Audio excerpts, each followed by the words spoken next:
Winston Peters is the Deputy Prime Minister of New Zealand and leader of populist party New Zealand First. He's also the Minister of Foreign Affairs and of Racing, which I did not know was a thing. Peters has been on the New Zealand political scene since the 70s and is something of a kingmaker. He's personally decided who gets to be Prime Minister of minority governments not once, but 3 times. He's pretty busy helping around the country, but he managed to squeeze in a few minutes to chat with me, his new BFF. Well, thank you very much for your time, Minister. I really appreciate it. It was very good of me, wasn't it? Very good of you. All right, you're the Minister of Foreign Affairs. Very important. Which foreign country do you like the most? Well, you'd make a big mistake by answering that question. I'm trying to make friends with everybody. Do you get diplomatic immunity in your job? And if you do, what fun things are you planning to get away with? No, I don't have diplomatic immunity, and I get away with the same things you guys and the media get away with, which means I get away with a lot.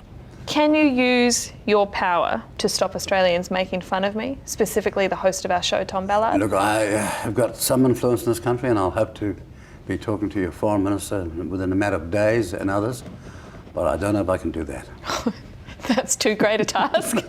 So in addition to being the Foreign Minister and Minister of Racing, soon you're going to be the acting Prime Minister, so there's a lot on your plate there, there's a lot going on. Well, if you've seen some of our former Prime Ministers, you'll know this is not the most difficult job to do. I thought maybe, just as a little exercise, I could run some hypothetical scenarios by you that may arise, and so you could tell me how you might handle these scenarios, just as a little bit of a training role-play exercise. So let's start with this. The fight between Australia and New Zealand over pavlova and who invented it intensifies, and Malcolm Turnbull sends warships to the coast of New Zealand. How do you respond? And we've got a bit of an obesity crisis in this country. We might give it over to you Aussies after all, to help ourselves. Get rid of the sugar, let the Aussies have it. That's it. Okay, so climate change has accelerated faster than we expected and New Zealand is now underwater. Do we all move to Australia or build a new New Zealand that can float? I used to work in the snowy mountains.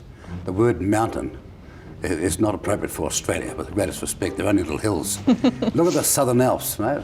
We've got tons of space, so I think we've not got the problem here. You guys might have it. So we'll climb, we'll go up, head for the hills. That's right. Wait around about, a million years and come down again. So you've long advocated for direct democracy. What do you think about putting these following things to a vote? New Zealand should not play rugby union anymore because we should quit while we're ahead. No, we don't mind losing. Really? It happens so rarely. Should we change the national anthem to be a song by Lord? Well, you might have something in that.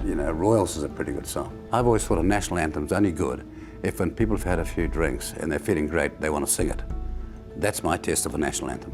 That is true. Well, I've never heard anybody singing Advance Australia Fair when they're 3 sheets to the wind, I'll tell you. All right, finally, Minister Peters, I feel like we've established rapport. Will you be my BFF?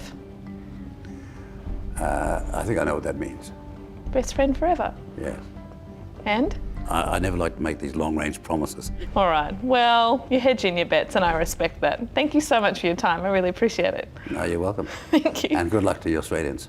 Thank you. You'll need it.